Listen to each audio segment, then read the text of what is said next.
Glory Michael Nyembeke, nimetokea Kibaha. Kwa sasa niko Muhimbili. Nilitokea kuzaa watoto mapacha walioungana. Nimepitia changamoto hii baada ya kuzaa. Nikawa nawaza itakuwaje, je, wataweza Muhimbili kumtenganisha mwanangu kati ya huyu aliotimia na ambaye hajatimia?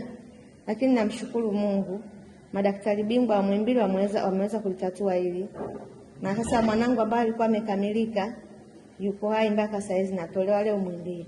Ninashukuru sana kwa madaktari wa hapa Muhimbili na hata wauguzi.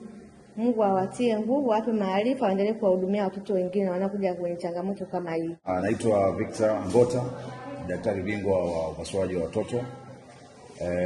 Lakini leo hii ni kama wiki mbili zilizopita, tukumbuke tu kwamba tulifanya upasuaji wa kutenganisha watoto mapacha walioungana, na tunasema ni parasitic conjoined twins.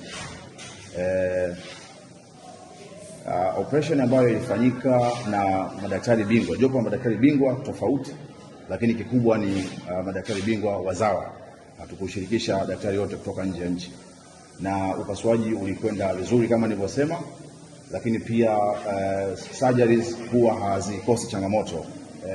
Siku 7 baadaye mtoto alipata changamoto ambayo ilitulazimu kurudi naye tena kwenye chumba cha upasuaji, na tuliweza kufanya operation vizuri, na mtoto ameendelea kuwa vizuri, na hivi leo tunakwenda kumruhusu anarudi nyumbani akiwa na mama yake mwenye matumaini na furaha kubwa, na tutaendelea kumuona mgonjwa huyu kliniki zetu kama wagonjwa wengine, na tunategemea mtoto ataendelea kuishi kama watoto wengine wa kawaida.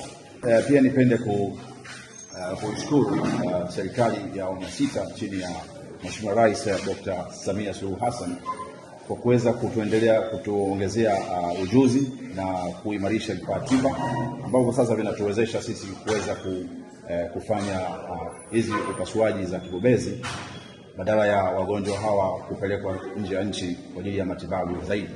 Lakini pia niseme, napenda pia kuishukuru wizara kwa sababu nayo ndio inasimamia taratibu za matibabu. Lakini pia mwisho ningependa kumshukuru pia mkurugenzi wetu mtendaji Dr. Delilah Kimambo kwa kuwezesha haya mambo kuendelea kutokea chini ya uongozi wa Mheshimiwa Rais Dr. Samia Suluhu Hassan.